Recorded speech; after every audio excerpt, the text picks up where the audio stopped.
Om.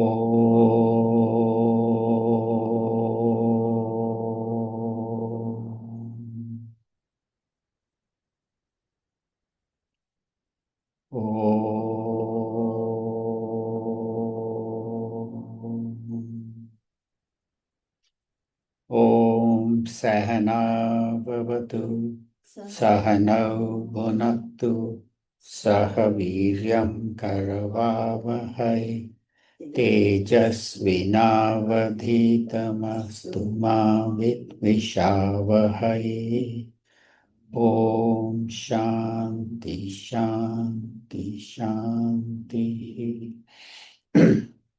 Om Samast Jan Kalyane Niratam Karunamayam Namami Chinmayam Devam Sadguru Brahma Vidvaram Sadguru Brahma Vidvaram. Om Parthaya Pratibodhitam Bhagavata Narayanena Swayam Vyasena Gratitam Puranamunina Madhye Mahabharatam Advaitaamritavarshini Bhagavati Ashtadashadyayani Amba Tvamanusandathami Bhagavad Gite Bhavatveshini Yam Brahma Varunendra Rudra Marutaha Stunvanti Divyaistavai Vedai Sanghapada Kramopanishadaihi Gayanti Yam Samagaha Dhyanavasthita Tadgatena Manasa Pashyanti Yam Yoginaha Yasyantam na vidutsura surganaha Devaya tasmai namaha Devaya tasmai namaha. Om Shri Ganeshaya Namaha. Om Shri Saraswatyai Namaha. Om Shri Gurubhyo Namaha.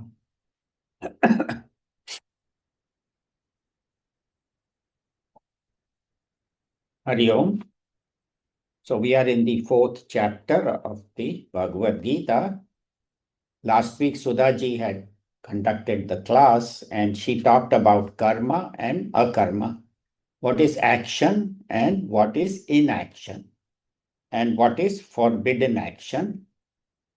And how even a person apparently not doing any action may be very active, which is hard for us to understand.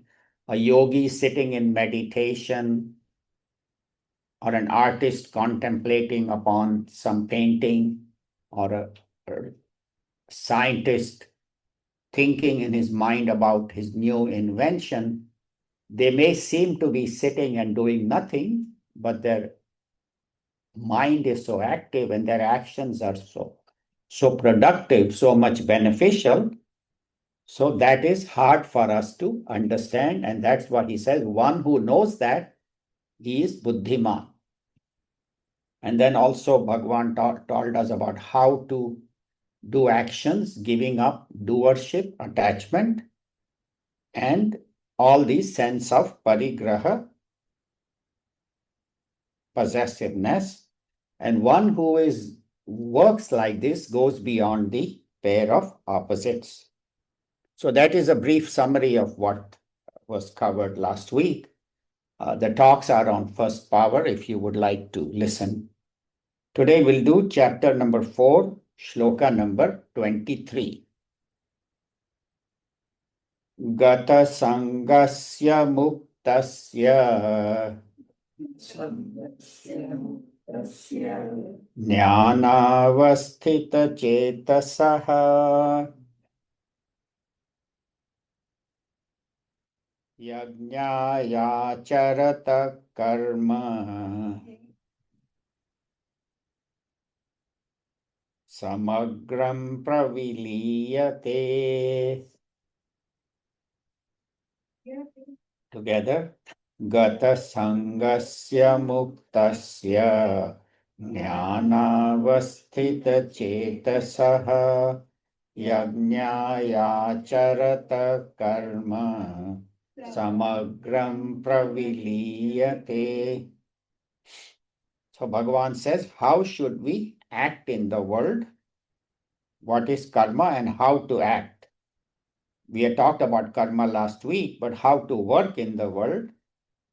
So very beautiful, very important shloka. Gata sangasya. Sangasya means of this person whose sangha is gata, whose attachment is gone. Once your attachment is gone, then what happens? He becomes mukta, he becomes liberated. So person whose attachment is gone, who is liberated.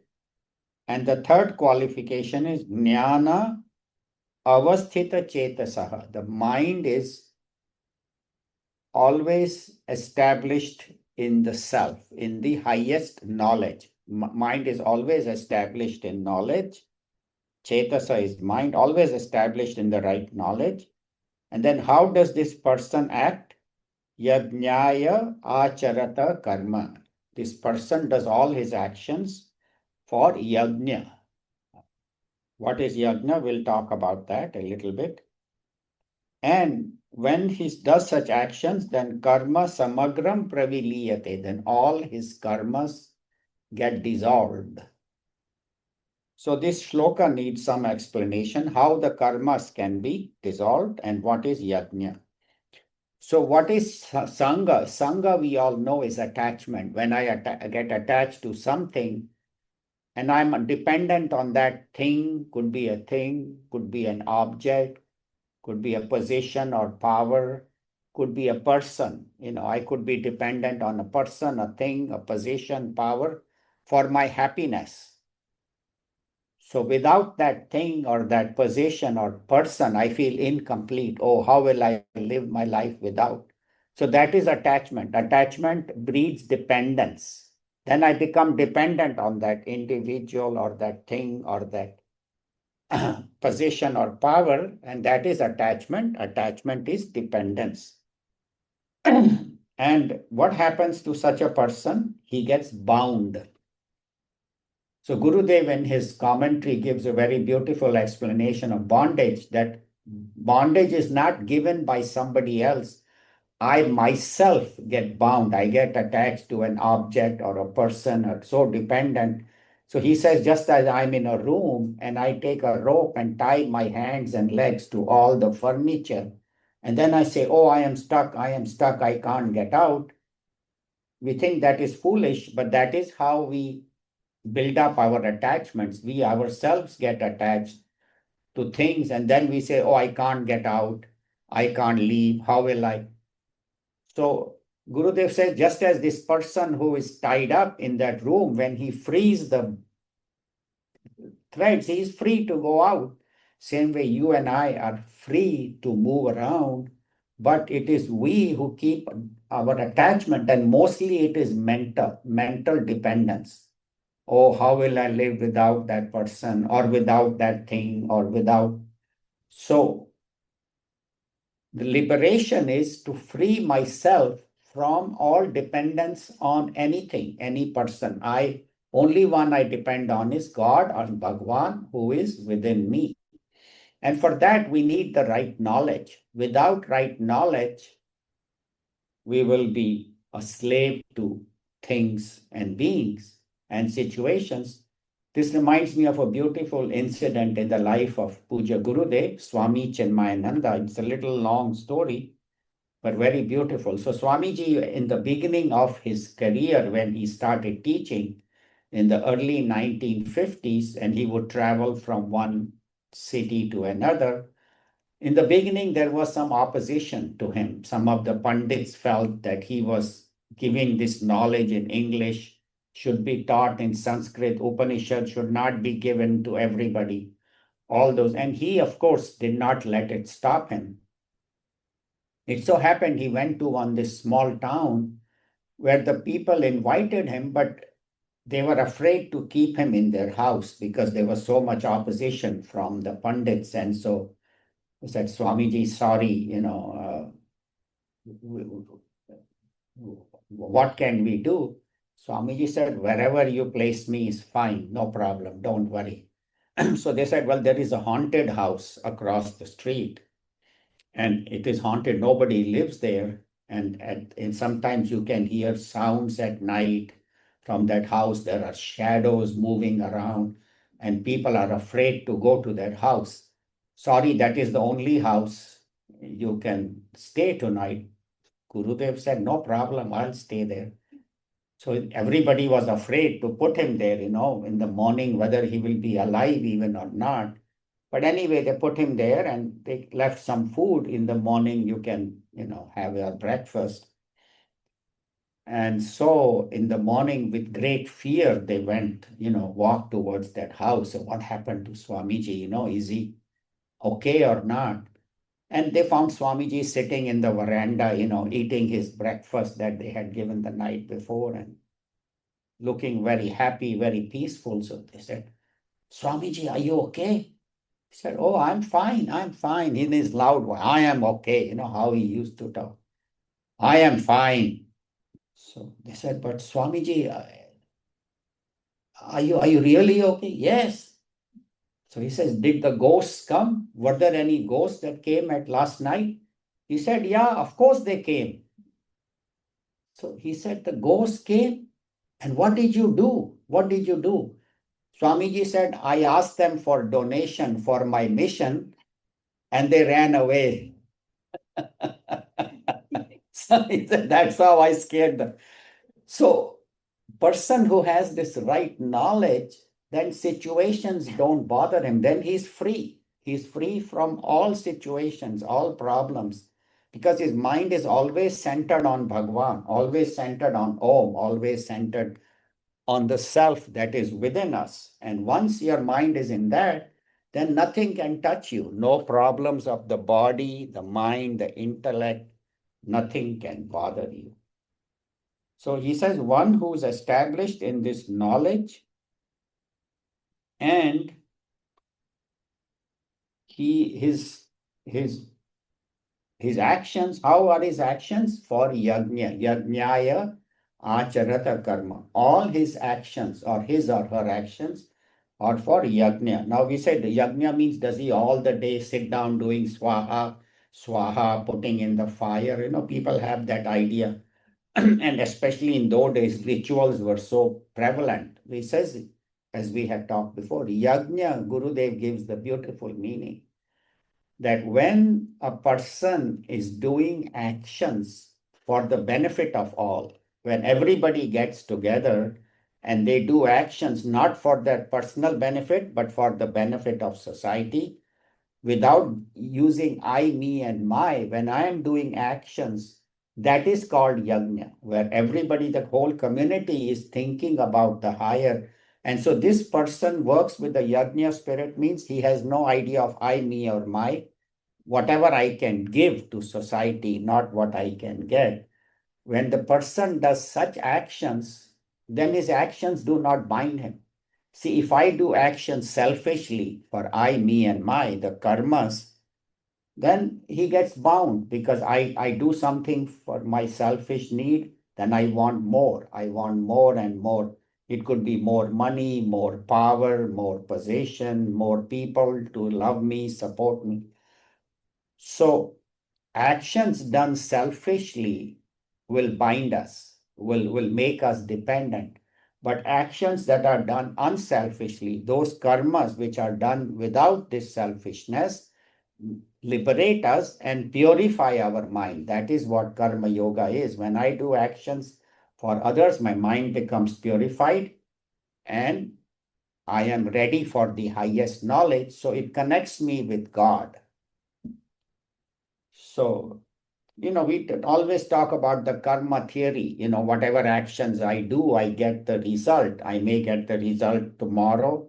I may get next week, next year, or even next life. So how are these karmas stored? So, in our scriptures, they talk about Chitragupta, there is this God sitting in heaven who is recording, or they say, or somebody thinks, maybe there is a supercomputer, much, much bigger than the highest computer of Google and Facebook and all. And that supercomputer is recording, and you say, what company installs that computer? Maybe I can buy some shares in that, company. That they say there is no such thing, there is no Chitragupta, there is no computer. Then how are the karmas recorded? How do I get results and somebody else gets result? If I hurt somebody, then in some future time I have to pay back, So they say Bhagwan has put a chip, a little microchip in every one of us, and that's in the mind and intellect. In the subtle body, the the the karmas are recorded, and the karmas will find us. Even I may have moved away. If I have done something bad in Bakersfield and I moved to New York, the karma will find me. If I don't get the result of the karma in this life, then in the next life, that karma will find me, not the body. The body will get burnt, but the mind and intellect, the subtle body, which goes from life to life. The example they give is like cow. There are some huge herds where there are like 5,000 cows and they have 20,000 calves, 20,000. Now, in the all day, the cow and the calf is grazing, but at the end of the day, each calf comes and finds his mother, his or her mother. How do they know? For us, all cows look alike, all calves look alike, but they know where their mother is. So they will go all around and find where their mother is. And the mother also knows this is mine. I remember, this reminds me of Melbourne. I don't know how many of you have been to Melbourne in Australia, but there's a very beautiful place called Penguin Walk.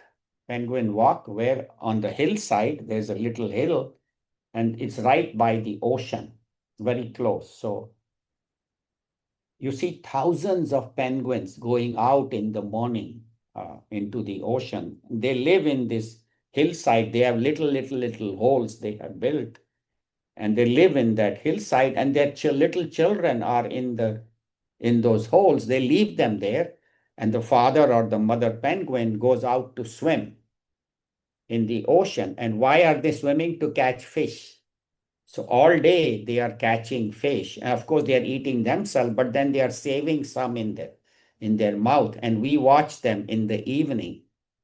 We were there and they said go just before sunset, and thousands of it's unbelievable sight. All of them, walking like tiny little penguins, tiny, hardly 1 foot, 2 feet, and they're walking along the seashore, and each one goes to his own hole, where his or her hole is, and they find their children, and they have food in their mouth, the fish, and they feed their children.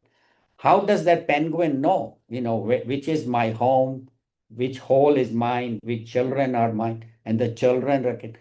So just as the cow recognizes the calf, the penguin recognizes her baby, and the babies recognize the mother, same way karmas recognize us, and they will find us. So we cannot escape. The only way to escape bondage of karma is to do do karma yoga with the body, with the mind, love God, bhakti, to upasana, and with the intellect, have the right knowledge. So when these three things are there, then the karmas do not bind. The highest way to go beyond karma is to say, I am akarta, I am the non-doer. How can we do that? In the second chapter, Bhagwan said, all of us are that Atma, the consciousness. And the jayate mriyate, and that consciousness is never born, never dies, never gets contaminated by karmas. If you say, I am the non-doer, non-doing Atma, the consciousness, then karmas do not bind. And that is how one should live. And same thing they say about God. I think last week Kerry had asked a question, does God do actions or not? So they say as Brahman, as consciousness, no actions are done by that Purusha, that Brahman, the consciousness. Nothing is done. There is no creation, nothing. But when this Brahman works through Prakriti, Prakriti is the power, the creative power of the Lord, and Brahman, that Supreme Lord, becomes Ishvara and works through Prakriti, then it is Prakriti that creates the whole universe. Bhagwan or Brahman or Ishvara gives energy, consciousness, or the Purusha. They say Purusha and Prakriti. So Purusha is not doing anything, but in the presence of the Purusha or Brahman or God, Prakriti, which is the creative power of the Lord, creates this whole universe, but it is like an illusion, like a natak, like a play. Just as a writer writes a movie, and then the director and the producer create the movie, and the actor is and the movie is running on the screen. Same way, this movie of this world is running on the screen of Brahman, of consciousness. And so God himself is a non-doer, but in the presence of God, Prakriti works. So when I say I am that akarta, that consciousness, that is at the level of the consciousness, not at the level of the body, mind, and intellect. The body, mind, and intellect will do the actions. But if I understand that my true nature is Om, is Atma or consciousness, then no actions will bind me. That's why they say karma samagram praviliyate. All such persons' karmas get dissolved in the wisdom of the right knowledge. So that is how to work in the world without attachment. Now we'll do shloka number 24. This is a very, very important shloka. We'll spend some time on it. Which all Swamijis, if you have ever done Bhiksha with them, all Swamijis, before they eat, they chant this. Actually, all of us are supposed to chant this mantra to memorize before we eat. And this is a very, very, very famous mantra throughout the world. So Gurudev says a lot of people chant but don't know the meaning. So today we'll try to do the meaning. Shloka number 24. Brahmarpanam Brahma Havihi Brahmagnau Brahmanahutam Brahmaiva Tena Gantavyam Brahma Karma Samadhina Brahmarpanam Brahma Havihi Brahmagnau Brahmanahutam Brahmaiva Tena Gantavyam Brahma Karma Samadhina. So Brahma Arpanam. So Brahma is the offering. Arpana means to offer. So so this is they're talking about a yajna. So in a yajna, Brahma is the offering. So whatever offering you put, whether it is, wood or grains or everything is Brahman, consciousness. Brahma Havihi. Brahma is the ghee, the clarified butter, the ghee that is offered, because when we put offerings like wood and sticks and all, for them to burn, we put ghee. So ghee is also Brahman. Brahmagnav, in the fire of Brahman. So the fire in the yagna is also Brahman. And Brahmana Hutam. Hutam means the priest. The priest who is performing the karmas or the chanting the mantras is also Brahman. And then we say, okay, and Brahma eva tena gantavyam. Tena means by that person, yajmana. There's always a yajman in the yajna who says, I'll do this yajna for a particular purpose. He may do it because his child is born, or they do a yajna during marriage, or he's starting a new business. He will do a yajna. So the one who is paying and one who is doing the yajna, who sits down and puts things in the fire, the Panditji will tell him, now put fire, wood, now put ghee, now chant this, repeat after me. So that is the yajman. So Brahma eva tena gantavyam. So by that person, what is that person reaches? Brahma alone. And Brahma karma samadhina, and one who does actions dedicated to Brahman. So they say what Brahman is the offering, Brahman is the fire, Brahman is the ghee, Brahman is the priest, Brahman is the yajman, and everything is offered in the fire of Brahman, and such a person reaches Brahman. So it is very, very confusing. What do they mean by all that? How can all that? So actually, they say that Brahman is the source of everything. Brahman means the supreme consciousness, God. The whole world, everything that came from that. So, for example, mud. Now, from mud, you make different pots, saucers, plates, cups. Everything is mud and mud alone. From gold, you make different ornaments, necklace, bracelet, anklet, rose ring, earring, everything is gold alone. So from Brahman alone comes everything. And how is that? So in the yajna, they give the example. First is the Vedi.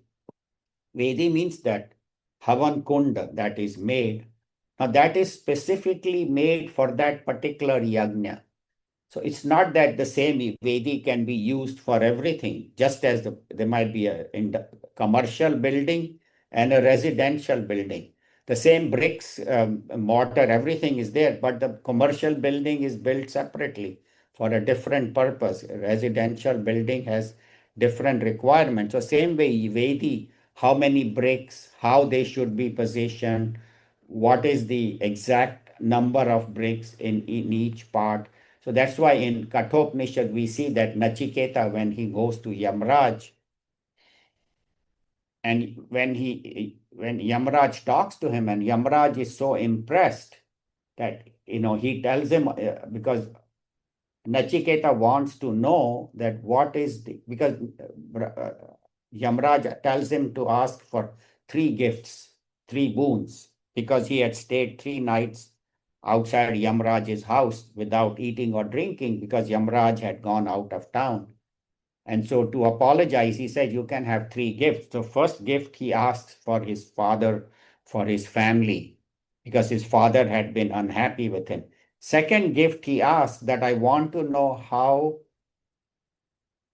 this ritual that people want to know how to go to heaven.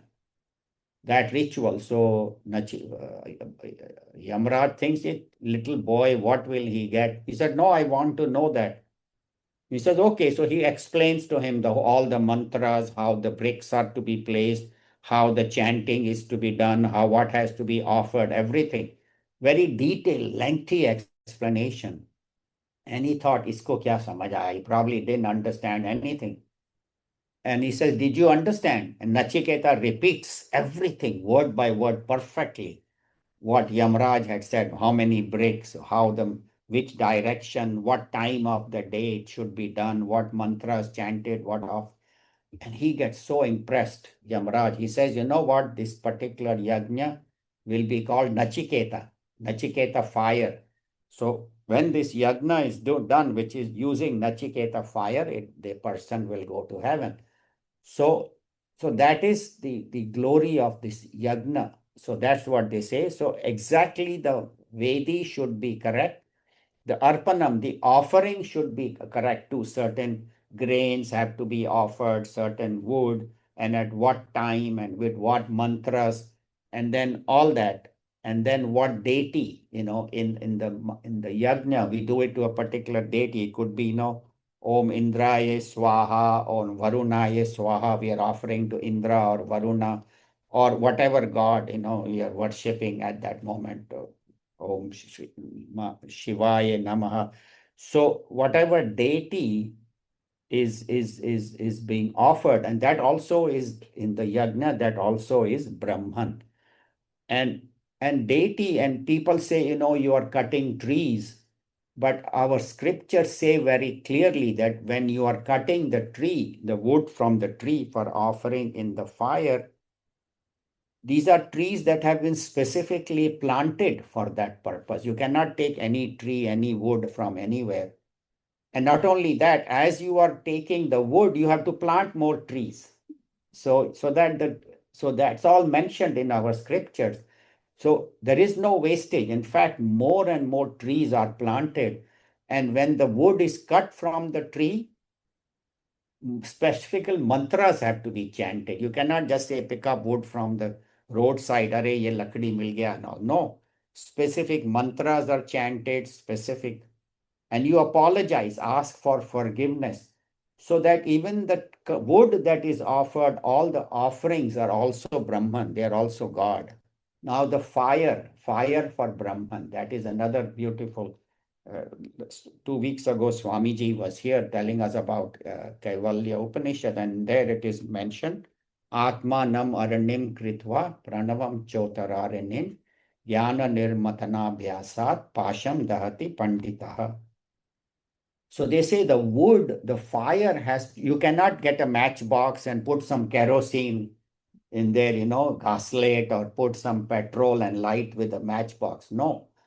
Truly a yajna, especially in the olden days, they has to have this arni. Arni was this wooden bowl, and in the wooden bowl they had a stick. So there was a lower arni and then an upper arni. Two bowls connected with this long stick, and the stick would be churned very vigorously, very vigorously. Now, below there is a hard wood in that bowl, and in that bowl they have put some dry leaves and some little stakes, some twigs. And when that churning is done very rapidly, sparks come out, by friction.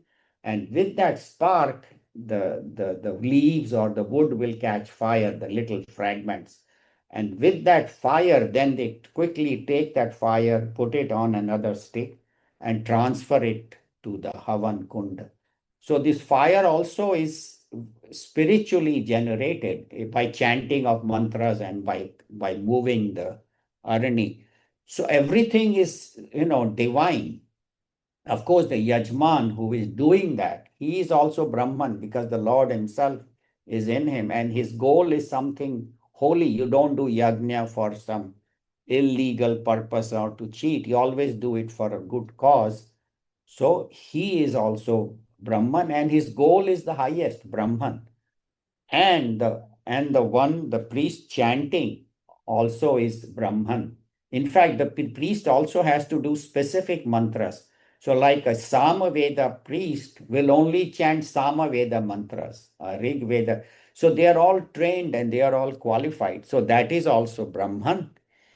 And Brahmaiva tena gantavyam. Brahma is reached by such a person who does all actions dedicated to Brahman. So what is Brahman? So Brahman, they also say as Satyam. The Upanishad says Satyam, Jnanam, Anantam Brahma. Brahman is Satyam, truth, Jnanam, knowledge, and Anantam, infinite. So what is the meaning of Satyam? When we say God or Brahman is Satyam, Satyam means truth. That means he exists. But Satyam has many more meanings. Satyam means that which cannot be ever negated. So the example they give is, say I go to somebody's house. They have this beautiful flower garland, around maybe their father or their guru or somebody. And we say, oh, that garland is so beautiful. The flowers are so pretty, lovely garland. So they say, well, yeah, garland is pretty, but they are not real flowers. They say, oh, they look so real. So I go and touch and I find out it is paper. So what my eyes saw as flowers, real flowers, my finger disproves.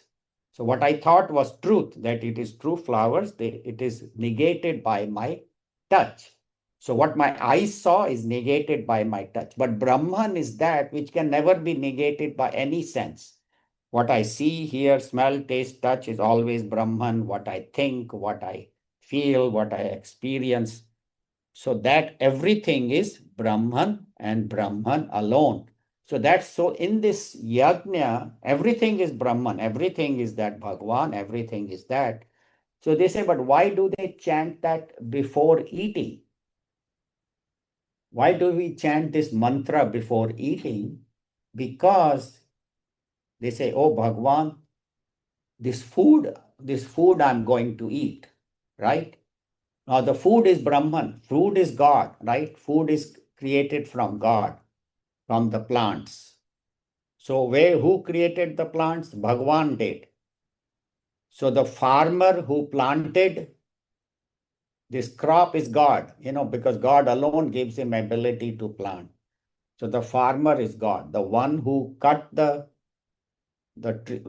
plants and brought it to the market, grains, all that is Brahman. The one who brought it to my house or where I bought it from, that is also Brahman. So the food is Brahman.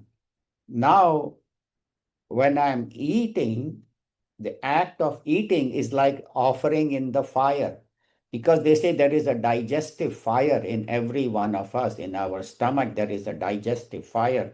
That's why Bhagwan in the 15th chapter, he says, Aham Vaishvanaro Bhutva Prani Nam Deham Ashritaha Prana Pana Samayuktaha Pachamyannam Chaturvidham. Bhagwan says, I am the digestive fire in your stomach. And I am the one that is digesting all four kinds of food. Whatever you eat, different foods you drink, you suck, you swallow, all the different kinds of food that you are eating, and it could be, whatever you are eating. So there are only four ways. One is eat, one is drink, one is suck, and one is swallow. So those are the only four ways we can eat food, no matter what food, whether it's chapati, whether it's rice, whether it's vegetable, dal, all are eaten or drunk or swallowed. So he says, I am the one that digests. So this food I'm offering into my stomach, where Bhagwan is the digestive fire. So everything becomes Brahman. The food that came is Brahman. The one who produced is Brahman. The one who is eating, I am eater. I am also offering, and the fire which is digested is Brahman.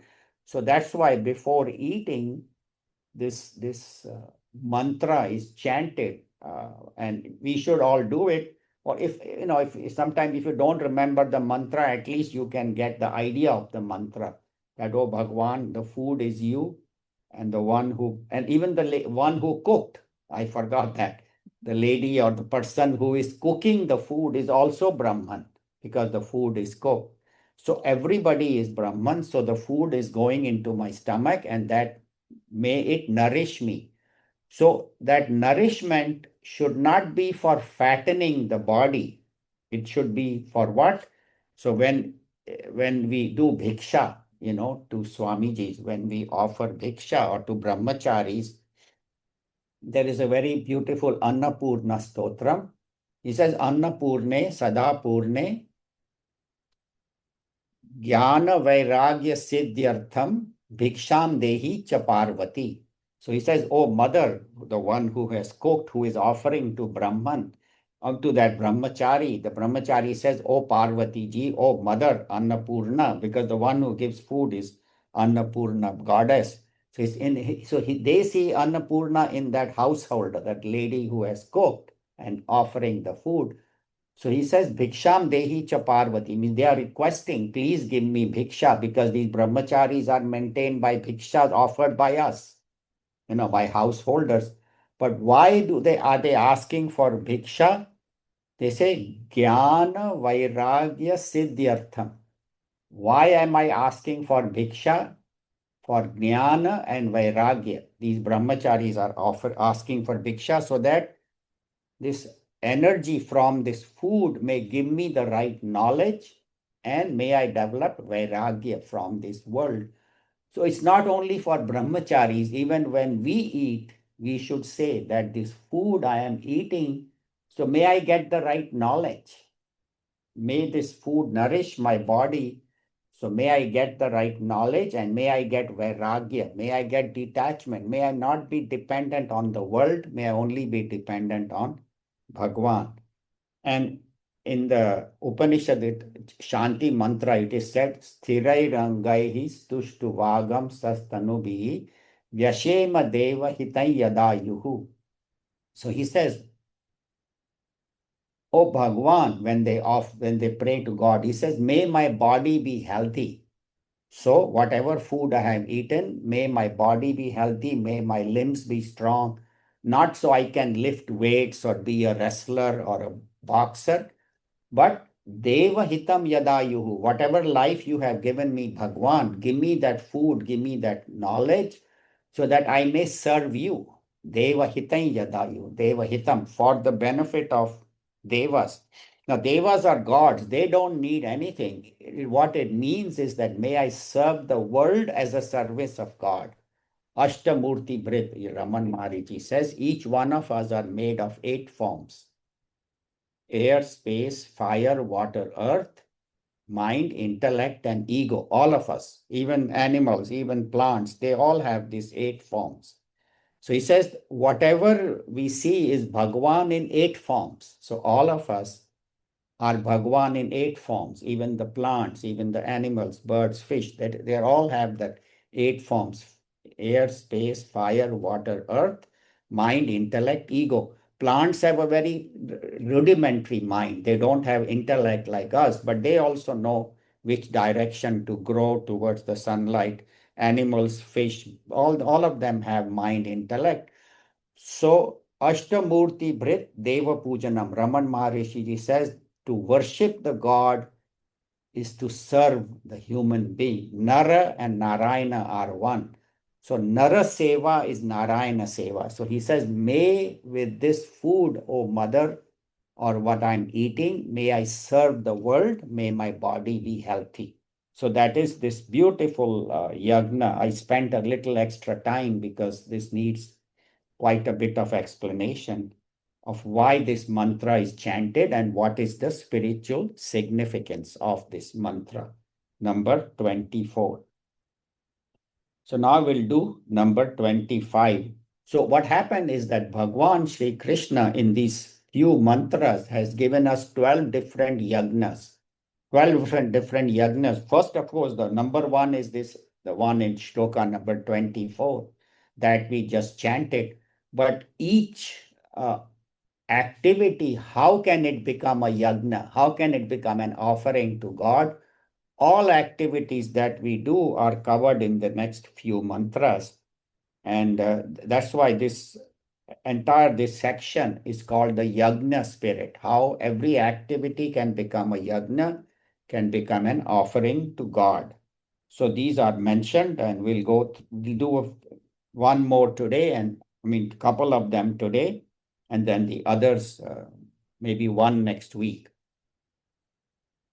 Number 25. Daivamevapare yajñam yoginah paryupasate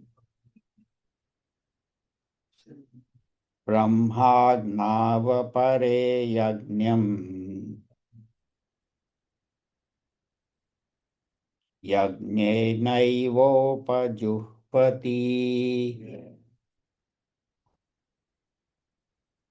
Together, Daivamevapare yajñam yogina paryupasate brahmagnavapare yajñam yajñenaivopajuhvati.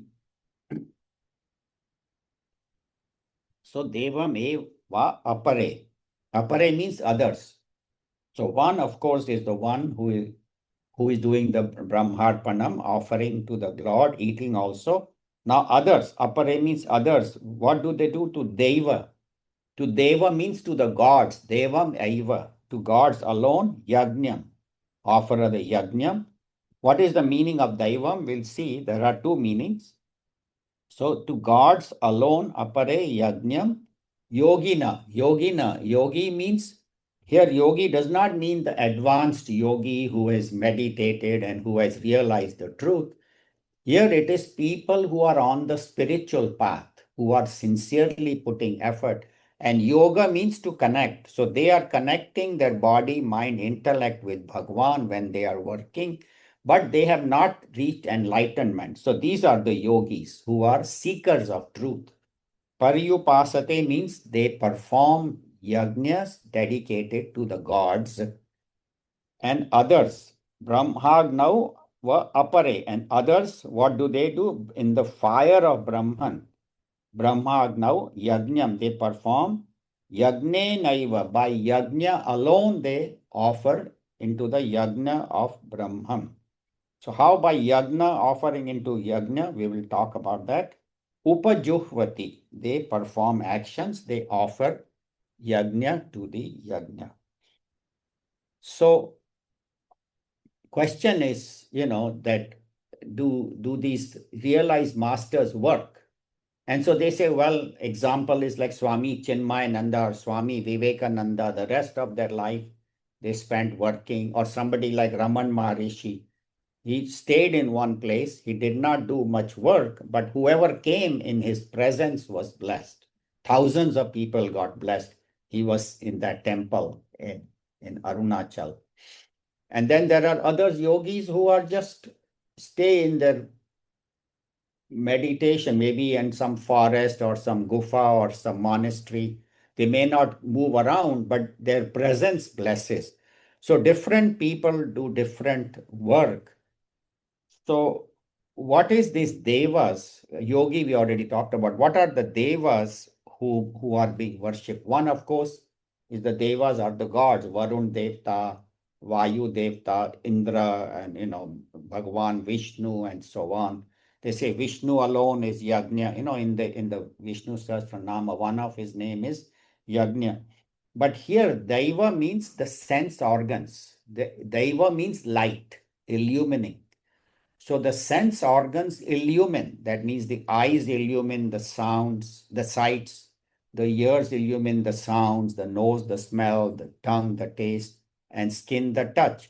So the five sense organs are experiencing the world. And so when the eyes send impulses to the mind, to the brain, or the ears, it is like offering. The sense objects are offered into the eyes to go to the brain, or the sounds go to the ears.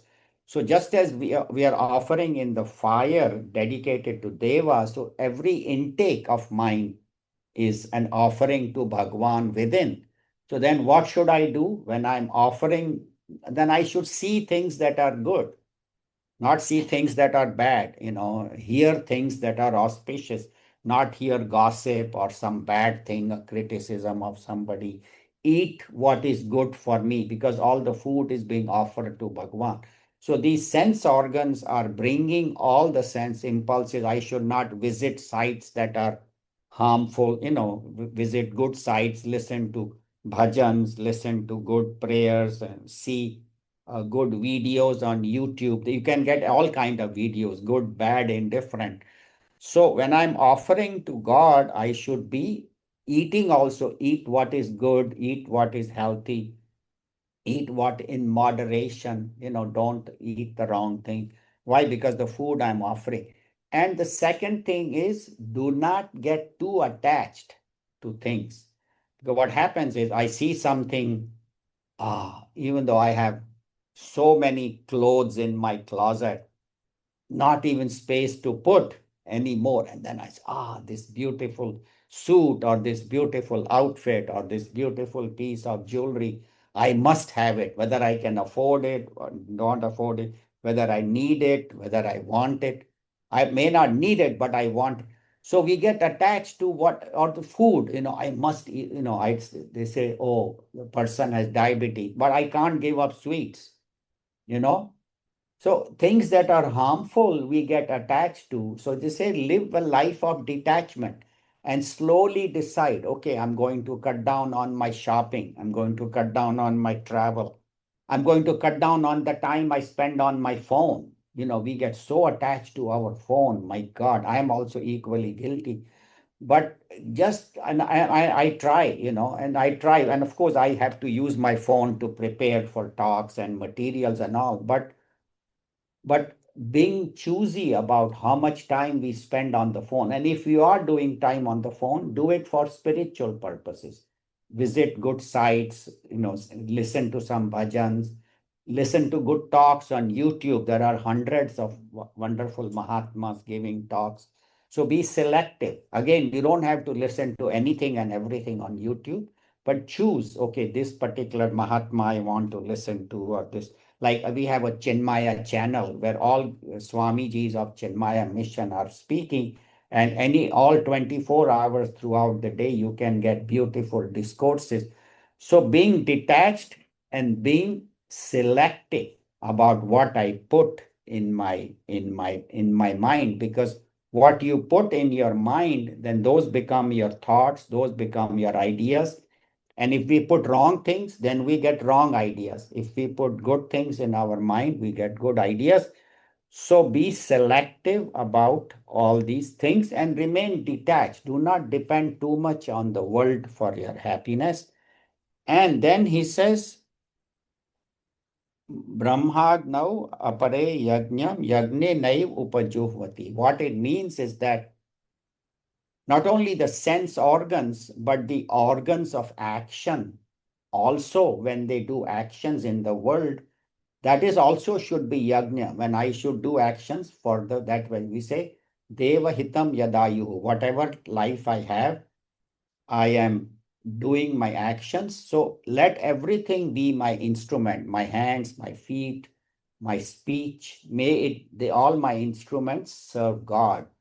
So seeing the whole world as God, whatever is coming to me as God, and whatever I am doing in response to what is coming in the world is also God. And so seeing my instruments and not getting too much attached to even my actions, otherwise we say, oh, I did so much.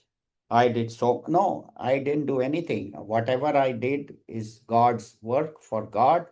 I should not have any dependence or any ownership on that. God is working through me. Whatever I'm speaking, God is speaking through me. I am not the doer. So having that detachment, then that's why he says Brahma now yajnam yagne naiva. And what it means is that when rituals are done, then the rituals are offerings to God, as we have already talked in previous mantras, previous shlokas, that every ritual is offering to God. So same way, one is rituals you are offering. That is one. And that is one way of doing it. But another meaning of this is Brahma Yajnam is that when I'm thinking, when I'm contemplating upon the truth, then that thinking also should be about God. So that means let my thoughts be noble, let my thoughts be compassionate, let my thoughts be kind, let my thoughts be. So just as my thoughts, so are my actions. And if I do, say, wrong action or selfish actions when I have selfish thoughts, then selfish actions, then what does that do? Create selfish vasanas. So it is my actions that create the vasanas. Vasanas are not something that came to me from previous birth. It is all I have done. In this life, whatever actions I do will create vasanas. And not only that, but if the vasanas or desires are strong, they will carry into next life. And that's why all of us have taken birth, because we have unfulfilled vasanas. So they say do actions that are noble and do karma yoga. That is the only way to reduce vasanas. By doing karma yoga, by bhakti, and by right knowledge, and by meditation. Meditation is the best way to dissolve vasanas. So when I am contemplating upon the truth, then even my thoughts are offerings to Bhagwan. So everything is offered to Bhagwan. So that is even my thoughts, even my actions, my eating, drinking, seeing, smelling, tasting, touching. And the Upanishads tell us that Tattvam Asi, you are that consciousness, you are that Brahman. Now, what does that mean? That my ego the perceiver, feeler, and thinker, has to be dissolved in that fire of Brahman. So offering the ego in the fire of Brahman, Brahma now apare yajnam, yagne naiv upajuhvati. Gurudev in his commentary says, offering all actions to Bhagwan, making the ego one with Bhagwan. So this ego of mine should become one with God. That means I alone, I dissolve. This I, the perceiver, feeler, and thinker, this ego dissolves, and only I, that consciousness, remains. And that's why they say that you are. You are, when we, this, the scriptures tell us, you are that consciousness. Or and I sit down in meditation and say, Aham Brahmasmi, I am Brahman. It does not mean I am God, but that consciousness everywhere is the consciousness within me. And that alone is real. See, that alone is permanent. That alone is real. And that is where discrimination comes in.